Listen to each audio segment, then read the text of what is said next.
నమస్కారం news vision కు స్వాగతం. ముందుగా ముఖ్యాంశాలు.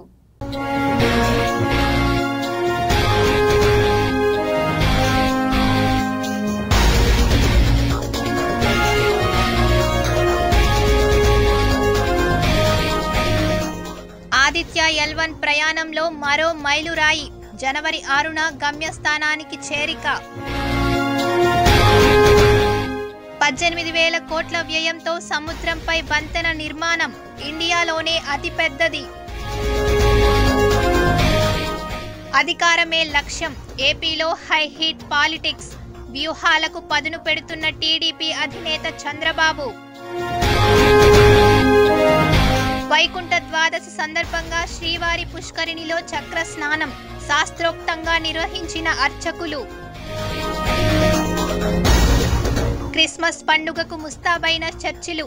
వేకువజామునే ప్రార్థనలు ప్రారంభం. జనరిక్ మందుల గోల్మాల్. నిద్రమత్తులో జోగుతున్న ఆరోగ్య శాఖ.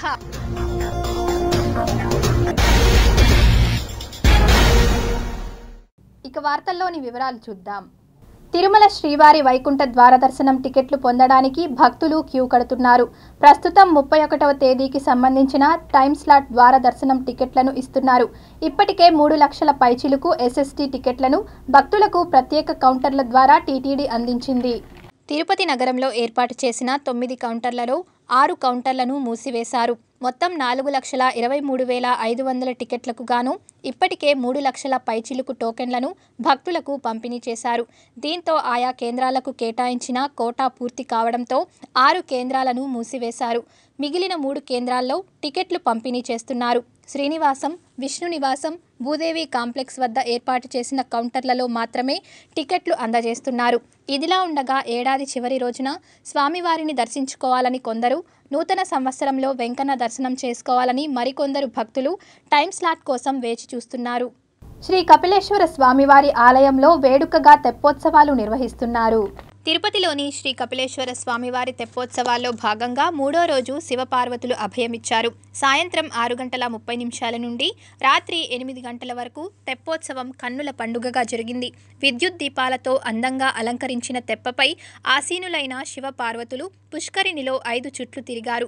పెద్ద ఎత్తున హాజరైన భక్తులు స్వామివారికి కర్పూర నీరాజనాలు అందించారు. ఈ సందర్భంగా టీటీడీ అన్నమాచార్య ప్రాజెక్టు కళాకారులు భక్తి సంకీర్తనలు ఆలపించారు. ఈ కార్యక్రమంలో ఆలయ deputy EO Devendrababu, AEO Subbaraju, superintendent Bhupathi, temple ఇన్స్పెక్టర్లు రవికుమార్, బాలకృష్ణ, విశేష సంఖ్యలో భక్తులు. తిరుపతి ఈఎస్ఐ ఆసుపత్రిలో కేంద్ర ప్రభుత్వ కార్మిక శాఖ కార్యదర్శి ఆర్తి అహూజా ఆకస్మిక తనిఖీలు చేశారు. తిరుపతి పర్యటనకు విచ్చేసిన కేంద్ర ప్రభుత్వ కార్మిక శాఖ కార్యదర్శి ఆర్తి అహూజా ఆకస్మిక తనిఖీలు చేశారు. ఆసుపత్రిలో రోగులకు అందుతున్న వైద్య సేవలపై ఆరా తీశారు. ఆసుపత్రిలోని అత్యవసర విభాగం, ఆపరేషన్ థియేటర్లు, మహిళా, పురుషుల ఇన్పేషెంట్ వార్డ్స్, ఓపీ విభాగం, ల్యాబ్, ఫిజియోథెరపీ, స్టోర్ రూమ్లను ఆమె తనిఖీ చేసి పేషెంట్ల రికార్డులను పరిశీలించారు. వార్డులో చికిత్స పొందుతున్న రోగుల నుండి వైద్య సేవల కోసం ఎవరైనా డబ్బులు డిమాండ్ చేస్తున్నారా అని ఆరా తీశారు. 2021లో గడువు ముగిసిన సర్జికల్, ల్యాబ్, డ్రెస్సింగ్ వంటి ఈఎస్ఐసి రేట్ కాంట్రాక్టు బుక్స్ పునరుద్ధరణ చేయాలని, rabies vaccine, tetanus vaccine, metronidazole వంటి ముఖ్యమైన మందులు, కిడ్నీ రోగుల 2 లీటర్ల డయాలసిస్ బ్యాగులు ఈఎస్ఐసి రేట్ కాంట్రాక్టు బుక్స్లో చేర్చేలా చూడాలని ఆసుపత్రి డాక్టర్స్ను ఆమె ఆదేశించారు. గత కొన్నేళ్లుగా పనిచేయని పలు ల్యాబ్ పరికరాలు, స్కానింగ్ మిషన్ వివరాలను కార్యదర్శి అడిగి తెలుసుకున్నారు. ఈ సమావేశంలో ఆసుపత్రి మెడికల్ సూపరింటెండెంట్ డాక్టర్ కె శ్రీధర్తో పాటు ఏపీ తమిళనాడు ఈఎస్ఐ కార్పొరేషన్ రాష్ట్ర రీజనల్ డైరెక్టర్లు ఏ వేణుగోపాల్, జీవి కిరణ్ కుమార్, తిరుపతి ప్రాంతీయ కార్యాలయ ఈఎస్ఐసి అధికారులు రాధాకృష్ణ, రజనీకాంత్ తదితరులు ఉన్నారు. ఏడాదిన్నర కాలంలో నగరపాలక సంస్థ ఆధ్వర్యంలో తిరుపతి నగరంలో 12 మాస్టర్ ప్లాన్ రోడ్లను నిర్మాణం చేశామని, మరో 3 నెలల్లో మిగిలిన 6 రోడ్లను కూడా పూర్తి చేసి ప్రజలకి అందుబాటులోకి తీసుకువస్తామని డిప్యూటీ మేయర్ భూమన అభినయ్ రెడ్డి పేర్కొన్నారు. ఆదివారం పలు రోడ్ల నిర్మాణ పనుల్ని ఆయన అధికారులతో కలిసి పరిశీలించారు. దాదాపు 20 సంవత్సరాలుగా ఇక్కడ ఉన్నటువంటి కాలనీ వాసుల కలగా ఇది మిగిలిపోయింది. ఎగ్జిస్టింగ్ డ్రైన్ మీద ఒక రోడ్డుని నిర్మించాలి, కాలువ కింద పోయేటట్టుగా పైన ప్రయాణానికి అనువుగా సీసీ రోడ్డుని నిర్మించగలిగినట్లయితే బాగుంటుందని చాలాసార్లు కార్పొరేషన్కి విన్నవించడం జరిగింది. ఈ కౌన్సిల్ ప్రత్యేకంగా దీని మీద దృష్టి సారించి ఈ పనిని గత జూన్ నెలలో స్టార్ట్ చేసి డిసెంబర్కి 6 నెలల్లోనే దీన్ని పూర్తి చేయగలిగినటువంటి పరిస్థితి తీసుకురాగలిగాం. దీని మూలంగా వీయు మహల్ రోడ్డుకు ఇది ప్రత్యామ్నాయ మార్గంగా ఏర్పడుతుంది. వీయు మహల్ రోడ్డు మీద ప్రెజర్ తగ్గి ఈ 2 వీలర్స్, స్కూల్ బస్సెస్, అలానే 4 వీలర్స్ సులువుగా ప్రయాణించగలిగినటువంటి పరిస్థితిని తీసుకుని వచ్చి నగరవాసులకు ఊరట కల్పించినందుకు సంతోషపడుతున్నాం. అంగన్వాడీ కార్మికులు సమ్మె చేపట్టి రోజులు గడుస్తోందే తప్ప సమస్యలని పరిష్కరించాలనే ఆలోచనను ప్రభుత్వం చేయకపోవడం దుర్మార్గమైన చర్యని AP anganwadi workers and helpers union నాయకులు ఆగ్రహం వ్యక్తం చేశారు. అంగన్వాడీ కార్మికుల డిమాండ్లను వెంటనే పరిష్కరించాలని కోరుతూ తిరుపతిలో సిఐటియు ఆధ్వర్యంలో కొవ్వొత్తులతో నిరసన వ్యక్తం చేస్తూ ర్యాలీ నిర్వహించారు. తెలంగాణతో పాటు వేతనం పెంచుతామన్నారు. ఇప్పుడు తెలంగాణతో పాటు వేతనం పెంచేంత వరకు ఈ సమ్మె ఆపమని మీకు తెలియజేస్తున్నాం. అదేవిధంగా గ్రాడ్యుయేటీ కూడా మీరు అమలు చేయాలి. పక్క రాష్ట్రంలో గ్రాడ్యుయేటీ అమలవుతుంది. మన మంత్రివర్యులు, మన మేడం గారు ఏ రాష్ట్రంలో ఉంది నీ గ్రాడ్యుయేటీ అమలవుతుంది అనేసి ఆమె అడుగుతుంది. ఇది చాలా అన్యాయకరమైంది. ఆమె అంగన్వాడీ వర్కర్ల మీద ఎలాంటి దూషించిన మాటలు మాట్లాడితే అంగన్వాడీ వర్కర్లు, హెల్పర్లు ఊరుకోరనేసి మేము హెచ్చరిస్తున్నాం. కిషోర్ బాలికలందరూ కూడా ఈరోజు మద్దతుగా వచ్చి కొవ్వొత్తుల ప్రదర్శనలో వాళ్ళు ఈరోజు పాల్గొంటా ఉన్నారు. గర్భిణీ మహిళలందరూ కూడా వచ్చారు. మా అంగన్వాడీ టీచర్ రోజు తిరిగి విధుల్లోకి వస్తే మాకందరూ కూడా రోజు ఉదయం మధ్యాహ్నం సమయంలో వేడిగా అన్నం వండి మాకు గుడ్డిచ్చి మాకు ఆరోగ్య సలహాలు చెప్పేటటువంటి అంగన్వాడీ టీచరు ఇవాళ మొత్తం కూడా సమ్మె వల్ల సమ్మెలో కూర్చొని అంగన్వాడీ సెంటర్ బేగాలు వేసుకున్నది. మాకు ఈరోజు కనీసం మధ్యాహ్నం సమయంలో వేడిగా భోజనం తినే పరిస్థితి లేదని చెప్పి అంగన్వాడీ సెంటర్కి దీనంగా చూస్తున్నారు. కాబట్టి ఇప్పుడైనా కూడా మేము 13 రోజుల్లో మనం చేసే మా ఇబ్బందులు పడుతున్నాము. చాలా మంది అందరూ కార్యకర్తలు మొత్తం 1,20,000 మంది చాలా బాధలు పడుతున్నారు. ఈ సమస్యలను దృష్టిలో ఉంచుకొని ఇకనైనా ముఖ్యమంత్రి గారు ఈ సమస్యలను తెలుసుకొని మాకు జీతాలు పెంచుతారని ఆశిస్తున్నాం. ప్రయాణికులతో నిత్యం రద్దీగా ఉండే తిరుపతి ఆర్టీసీ బస్టాండ్ మురికి కూపంగా మారి దుర్గంధాన్ని వెదజల్లుతోంది. ఆధ్యాత్మిక నగరానికి వచ్చిన యాత్రికులు ముక్కులు మూసుకుని బస్సు దిగి బయటకు పరుగులు పెడుతున్నారు. ఓ గ్రామం గాని పట్టణం గాని బాగుందని చెప్పాలంటే మొదట పారిశుద్ధ్యం, ఆ తర్వాత పరిశుభ్రమైన మరుగుదొడ్లు ఉండాలి. అవి చూడాలన్నా, వాటి గురించి చెప్పాలన్నా ఆ ప్రాంతాల్లోని బస్టాండ్లు, రైల్వే స్టేషన్లు చూస్తే ఎవరికైనా ఇట్టే అర్థమైపోతుంది. అలాంటి పరిస్థితే తిరుపతి ఆర్టీసీ బస్టాండ్కు వచ్చింది. నిత్యం వందలాది బస్సులతో, వేలాది మంది ప్రయాణికులతో రద్దీగా ఉండే బస్టాండ్లో పారిశుద్ధ్యం పడకేసింది. బస్టాండ్లో అరకొర మరుగుదొడ్లు ఉండడం, ఉన్న వాటికి ఎక్కువగా డబ్బులు వసూలు చేయడంతో ప్రయాణికులు ఆరుబయటే కాలకృత్యాలు కానిచ్చేస్తున్నారు. మూత్ర విసర్జన, మల విసర్జన చేస్తున్నారు. బహిరంగ ప్రదేశాల్లో వీటిని నిషేధించినా తిరుపతికి వచ్చే యాత్రికులు మాత్రం వీటిని పాటించడం లేదు. వీరికి తోడు కొంతమంది స్థానికులు కూడా అదే దారి పడుతున్నారు. దీంతో బస్టాండ్ పరిసర ప్రాంతాల్లో అధ్వాన్నంగా ఉండడమే కాకుండా ముక్కులు పగిలిపోయేలా దుర్గంధం వెదజల్లుతోంది. ఆర్టీసీ అధికారులు, నగరపాలక సంస్థ సిబ్బంది చొరవ తీసుకుని పరిసరాలను పరిశుభ్రంగా ఉంచాలని పలువురు కోరుతున్నారు. ఇక్కడ మాకు చాలా సమస్యగా ఉంది. ఎందుకంటే ఆర్టీసీలో ఉన్నటువంటి బాత్రూములు, డ్రైనేజ్ కాలం మొత్తం ఇట్లా మళ్ళీ చేసి ఇక్కడ డ్రైనేజ్ ఎవరు కానీ అధికారులకు మేము స్పందించాం, ఏ అధికారి కూడా పట్టించుకోలేదు. ఈ స్మెల్ విపరీతమైన స్మెల్. యాత్రికులు ప్రతి ఒక్కరు ఇటు సైడ్ నుంచే వెళ్తారు. ప్రతి ఒక్కరు కూడా ఇక్కడ నిన్న చూసిన సిచ్యువేషన్, ఇక్కడ ప్రతి ఒక్కరు కూడా నడవలేని పరిస్థితి. అంత స్మెల్ అంత భయంకరంగా ఉండింది. బ్లీచింగ్ పౌడర్ కూడా వేయడం లేదు. తాత్కాలికంగా వస్తారు, దాన్ని కొంచెం సీపర్తో కూడా వాటర్ తోస్తారు. వాటర్ మాత్రం వెళ్తుంది కానీ గలీజ్ అనేది అలాగే ఉంటుంది. దాన్ని ఊరు పట్టించుకోవడం లేదు. విన్నవిస్తూనే ఉన్నాము. ఇక్కడ చేసే క్లీనింగ్ చేస్తున్న లేడీస్కి, ఇక్కడ పనిచేస్తున్న వర్కర్లకి, ఇక్కడున్న దీనికి సంబంధించిన యాజమాన్యానికి మేము చాలాసార్లు విన్నవించినాం. ఇక్కడున్న చెడు వాసన, అనేక విపరీతంగా ఉన్న వాసన వల్ల ఉండలేక అనారోగ్యం బారిన పడుతున్నాం. ఈ డ్రైనేజీని, అలాగే ఈ పక్కనున్న కాలువని అధికారులకు చెప్తే పట్టించుకోక దీన్ని త్వరగా మాకు క్లియర్ చేస్తారని అనుకుంటున్నాం సార్. కాలువలు లోడే అయినారు. వాసన అంటే వాసన కాదు నైనా, తట్టుకోలేకపోతున్నాం. అన్నం కూడా తినలేకపోతున్నాము. ఏం చేసేది? మేము ఇక్కడే బతకాలి 24 గంటలు. మాకు ఎట్నో చూడండి అయినా, ఎంత శుద్ధం చేయండి. పోయే వాళ్ళకి వచ్చే వాళ్ళకి ఇబ్బందిగా ఉంది నైనా. చిత్తూరు జిల్లాలోని రైతులు ప్రకృతి వ్యవసాయం చేస్తున్నారు. ఏడాది పాటు రాత్రి పగలు నిద్రాహారాలు మాని పండించిన పంటను కంటికి రెప్పలా కాపాడుకుంటున్నారు. అయితే ఆ రైతుల కష్టానికి ప్రతిఫలం లేకుండా పోయింది. ఆరుగాలం కష్టపడి పండించిన పంటను ఏనుగుల గుంపు నాశనం చేసింది. జిల్లాలో ఏనుగుల దాడులతో రైతులు బెంబేలెత్తిపోతున్నారు. చిత్తూరు జిల్లాలో ఇటీవల కాలంలో ఏనుగుల దాడులు ఎక్కువయ్యాయి. అడవుల నుంచి గ్రామాల బాట పట్టిన గజరాజులు పంట పొలాలపై దాడులు చేస్తూ విధ్వంసం చేస్తున్నాయి. దీంతో రైతులు తీవ్ర నష్టాలకు గురై లబోదిబోమంటున్నారు. ఆంధ్ర కర్ణాటక సరిహద్దు ప్రాంతం చిత్తూరు జిల్లా సమీపంలోని కొన్ని గ్రామాల్లో పంట పొలాలపై ఏనుగుల గుంపు దాడులు చేశాయి. ఈ క్రమంలో కోతల దశలో ఉన్న వందల ఎకరాలలోని అరటి, టమోటా, వరి తోటలను నేలమట్టం చేశాయి. ఈ తోటలను ఆయా గ్రామాల రైతులు సంవత్సరం పాటు ప్రకృతి వ్యవసాయ పద్ధతులను ఉపయోగించి సాగు చేశారు. కాగా ఆ తోటలు బాగా దిగుబడి అయ్యి కోతకు వచ్చాయి. ఇక పంటను కొయ్యాలనుకుంటున్న సమయంలో ఏనుగుల గుంపు తోటలపైన దాడి చేసి అరటి చెట్లను, టమోటా పంటలను నాశనం చేశాయి. ఈ ఘటనతో రైతులకు లక్షల రూపాయల నష్టం వచ్చింది.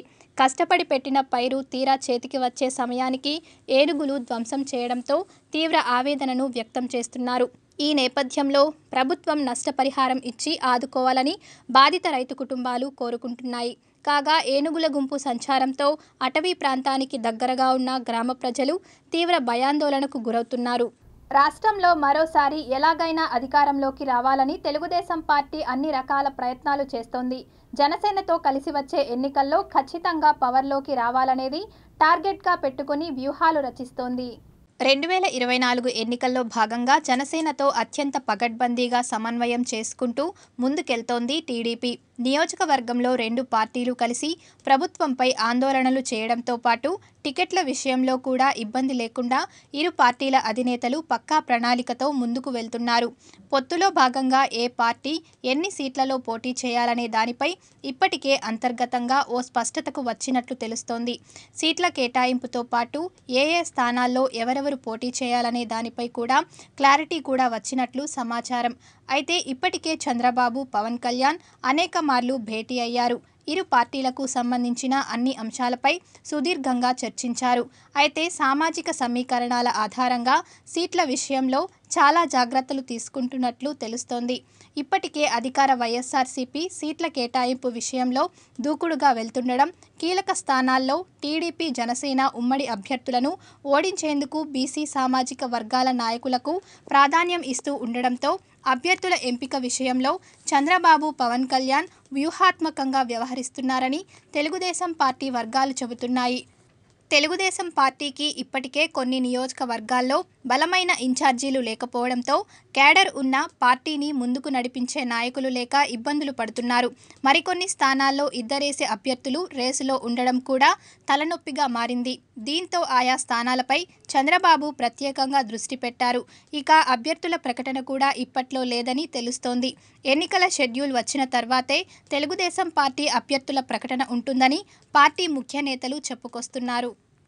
జనరిక్ మందుల కంటే బ్రాండెడ్ మందులు మంచివనేది వాస్తవం కాదు. బ్రాండెడ్ కంపెనీల్లాగా జనరిక్ మందుల్లో కూడా అదే మందు ఉంటుంది. అందులోని నాణ్యతలో ఏమాత్రం తేడా ఉండదు, కానీ ధరల్లోనే తేడా ఉంటుంది. సామాన్యులకు మందులను అందుబాటు ధరలో ఉంచడం కోసం కేంద్ర, రాష్ట్ర ప్రభుత్వాలు జనరిక్ మందులను అందుబాటులోకి తీసుకువచ్చాయి. అయితే ప్రజలు చైతన్యవంతులైతే ప్రైవేట్ బ్రాండెడ్ డ్రగ్స్ కంపెనీలు దివాలా తీస్తాయని, వారి ఉనికిని కాపాడుకోవడం కోసం వైద్యులతో కుమ్మక్కై ప్రైవేట్ కంపెనీల మందులను కొనుగోలు చేస్తూ ప్రజాధనాన్ని దోపిడీ చేస్తున్నారు. ప్రజలకు దీనిపై అవగాహన లేకపోవడంతో నకిలీ మందులను కూడా జనరిక్ పేరుతో ఇస్తున్నారనే ఆరోపణలు ఉన్నాయి. జనరిక్ మందులను విక్రయిస్తే తక్కువ డబ్బులు వస్తాయని, మందుల షాప్ నిర్వాహకులు ఎక్కువ లాభం వచ్చే వాటిని అమాయక ప్రజలకు అమ్ముతూ సొమ్ము చేసుకుంటున్నారనే ఆరోపణలు వెల్లువెత్తుతున్నాయి. వీటిపై డ్రగ్స్ కంట్రోల్ బోర్డు అధికారుల పర్యవేక్షణ లేకపోవడంతో కొన్ని మెడికల్ షాపుల యజమానులు ఇష్టారాజ్యంగా విక్రయాలు సాగిస్తున్నారు. అగ్రరాజ్యమైన అమెరికాలో 10 మంది రోగులలో 8 మంది రోగులకు జనరిక్ మందులను అక్కడి వైద్యులు సిఫార్సు చేస్తున్నారు. కానీ మన దేశంలో 10 మంది రోగులలో 8 మంది డాక్టర్లు ప్రైవేట్ కంపెనీలు తయారు చేస్తున్న బ్రాండెడ్ మందులనే రాస్తున్నారు. ఏ మాత్రం చిన్నపాటి అనారోగ్యానికి గురైనా వైద్యుల సూచనల ప్రకారం టాబ్లెట్లు, ఇంజెక్షన్లు, టానిక్లు తీసుకోవడం పరిపాటి. అయితే ఎవరి ఇష్టం వచ్చినట్లు వారు వైద్యుల సూచనలు లేకుండా ఔషధాలు సేవిస్తే కొంతమందికి రియాక్షన్ వచ్చే అవకాశాలు ఉంటాయి. అందుకే నాణ్యమైన ఔషధాలను వైద్యుల సూచనల మేరకు తీసుకోవాలి. అయితే ప్రస్తుత మార్కెట్లో బ్రాండెడ్ ఔషధాల ధరలు ఎక్కువగా ఉండడంతో సామాన్య, మధ్యతరగతి ప్రజలు వాటిని కొనలేక ఎంతో సతమతమవుతున్నారు. దీనికి పరిష్కారంగా కేంద్ర ప్రభుత్వం 2008 నుండి జనరిక్ పేరుతో తక్కువ ధరకే నాణ్యమైన మందులను తయారు చేస్తూ దేశవ్యాప్తంగా జనరిక్ ఔషధ దుకాణాలను ప్రారంభించింది. ఇప్పుడు కాసేపు ప్రకటనలు. Contact Mikta Travels for international and domestic air tickets and package tours. Opposite Railway Parcel Service, Tirupati. Cell number 9908837246. వార్తల్లోకి తిరిగి స్వాగతం. తిరుపతి నగరంలో బ్రిటిష్ కాలం నాటి పురాతన చిహ్నాలు శిథిలావస్థకు చేరి కాలగర్భంలో కలిసిపోవడానికి సిద్ధంగా ఉన్నాయి. పాలకుల మొద్దు నిద్ర కారణంగా ప్రాచీన ఆనవాళ్లు, నామరూపాలు లేకుండా పోతున్నాయి. మన పూర్వీకులు, రాజులు, చక్రవర్తులు, నవాబులు, స్వాతంత్ర సమరయోధులు వాడిన పురాతన వస్తువుల్ని మ్యూజియంలో భద్రపరిచి మరీ భావితరాలకు వారసత్వ సంపదగా అందేలా చొరవ చూపుతున్నాం. అంతేకాకుండా వాటిని మన తర్వాతి తరానికి చూపించి ఆనాటి వైభవాన్ని తెలియజేస్తున్నాం. దీనికోసమే ఓ శాఖ ఉంది, అదే పురావస్తు శాఖ. ఈ శాఖ అందుకోసమే పనిచేస్తుంది. ఇది కేవలం వారి కర్తవ్యమే కాదు, పౌరులందరి బాధ్యత అనే విషయాన్ని వారితో పాటుగా ప్రజలు కూడా విస్మరిస్తున్నారు. ముఖ్యంగా అధికారులు పురాతన వస్తువుల పట్ల తీవ్ర నిర్లక్ష్యం వహిస్తున్నారు. తద్వారా మన తాత ముత్తాతల కాలం నాటి జ్ఞాపకాలు కనుమరుగైపోతున్నాయి.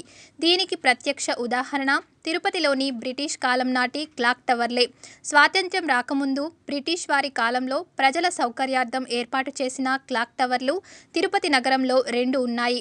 ఒకటి గాంధీ రోడ్డు పూల మార్కెట్ వీధి వద్ద, మరొకటి శ్రీ కోదండరామస్వామి ఆలయం సమీపంలో ఉంది. ఈ ప్రదేశాల్లోని టవర్లకు సంబంధించిన స్తంభాలు, గడియారాలు చెక్కు చెదరకుండా అలానే ఉన్నాయి. కాకపోతే సమయాన్ని సూచించే గడియారాలు మాత్రం దెబ్బతిని పాడైపోయాయి. వీటికి మరమ్మతులు చేయడమో లేక కొత్త గడియారాల్ని ఏర్పాటు చేయడమో చేస్తే పురాతన కాలపు గుర్తులు పదిలంగా ఉంటాయి. కానీ దీనిని నగరపాలక సంస్థ అధికారులు పట్టించుకోవడం లేదు. స్థానిక కార్పొరేటర్లు అయినా వీటిపై దృష్టి సారించి క్లాక్ టవర్లను పరిరక్షించి భావితరాలకు వారసత్వ సంపదగా అందించేలా చర్యలు చేపట్టాలని స్థానిక ప్రజలు కోరుతున్నారు. ఈ క్లాక్ మోర్ దెన్ 60 years పెట్టినారు, కానీ ఇప్పుడు సుమారుగా 20 years నుంచి పనిచేయండి, 25 years అయింది నిలిచిపోయి.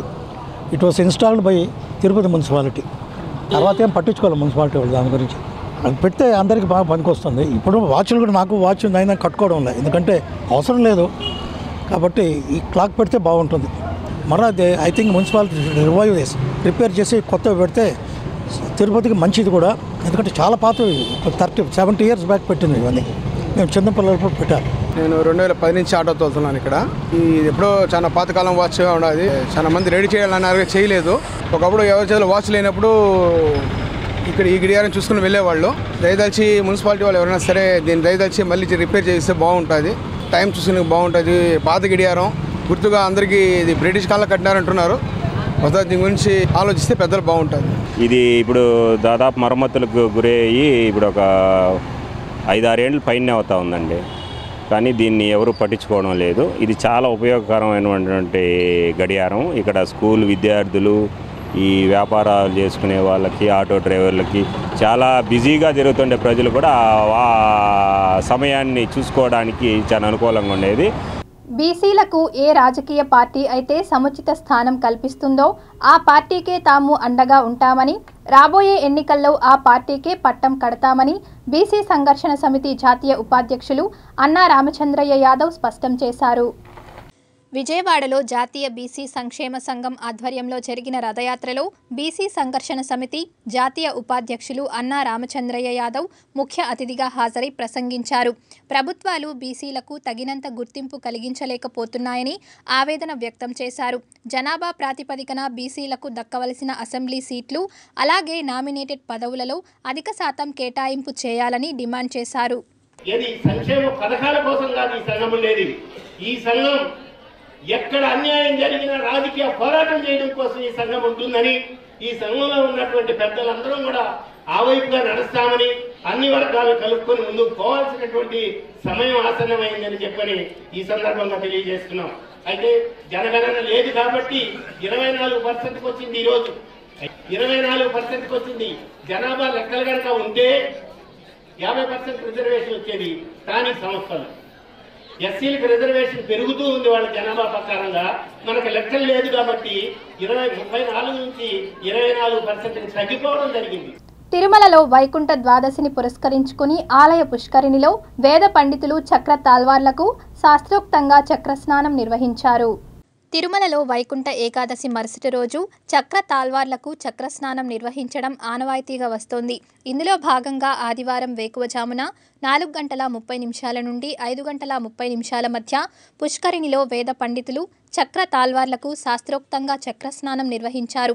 అంతకుముందు వరాహస్వామి వారి ఆలయం వద్ద చక్ర తాల్వార్లకు స్నపన తిరుమంజనం నిర్వహించారు.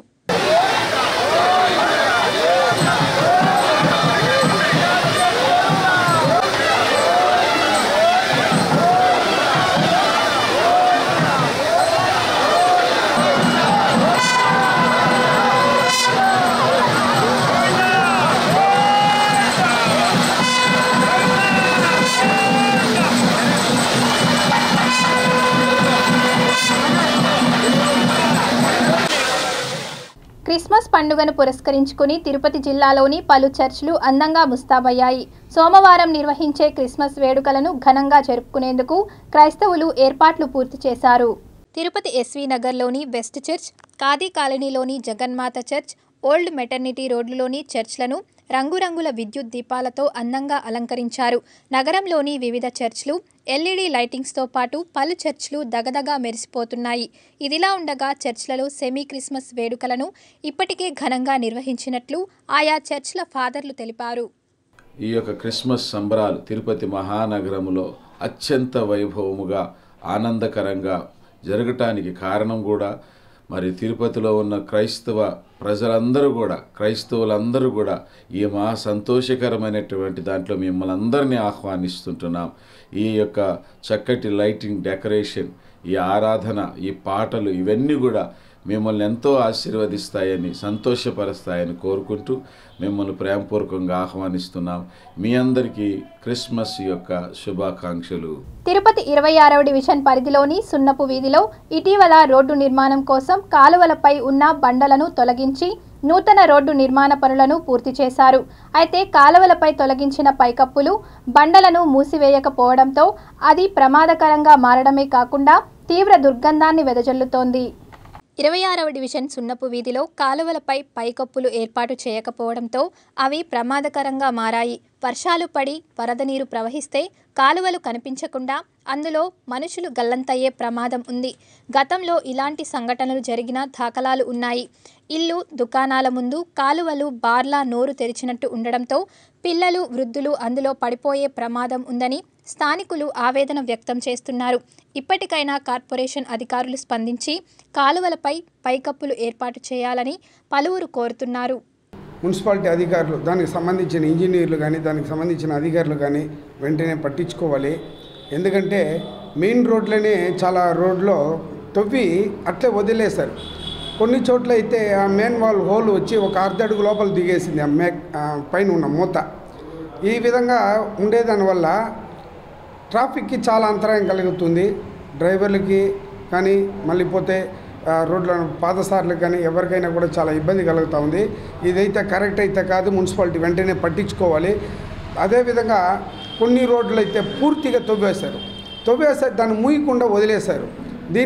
దానివల్ల ఏం జరుగుతూ ఉంది అంటే చిన్నపిల్లలంతా కూడా పోయి పడిపోవడం, ఈ వానాకాలంలో నీళ్ళు వచ్చి నిండిపోవడం, దానివల్ల చాలా ఇబ్బంది కలుగుతూ ఉంది.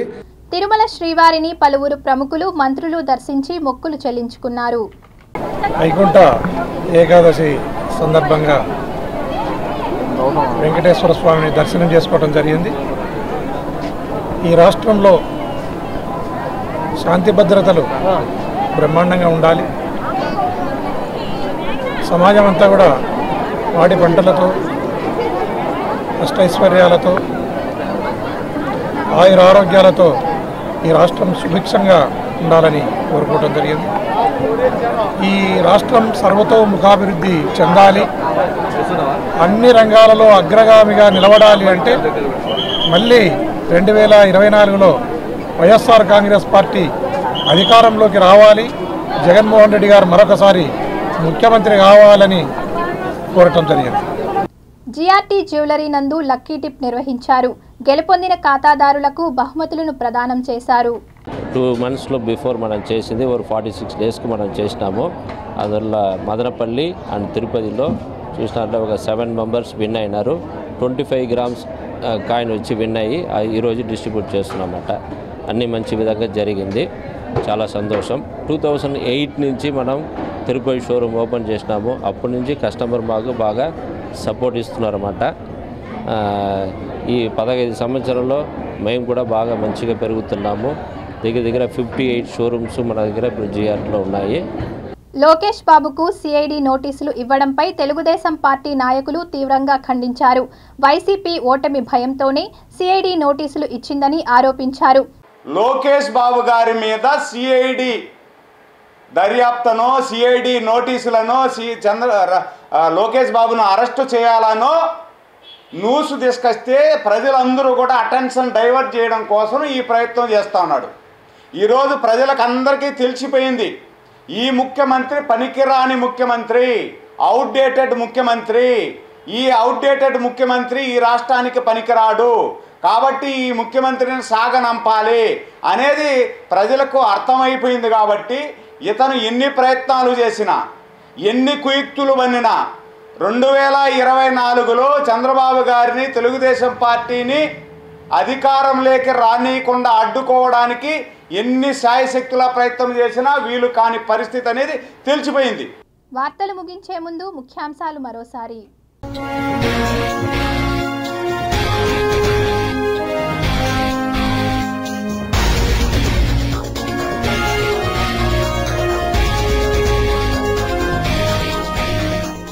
ఆదిత్య L1 ప్రయాణంలో మరో మైలురాయి. జనవరి 6న గమ్యస్థానానికి చేరిక.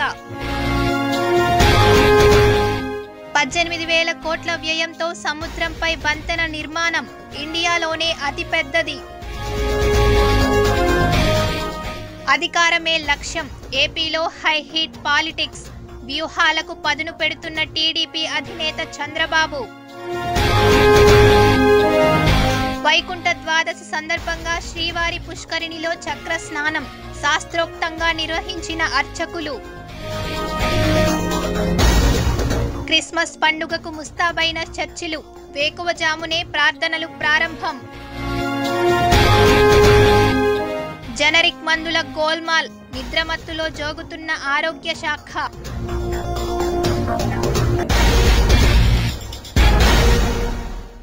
ఈ వార్తలు ఇంతటితో సమాప్తం. సమగ్ర సమాచారంతో న్యూస్ విషన్లో మళ్ళీ కలుద్దాం. అంతవరకు సెలవు.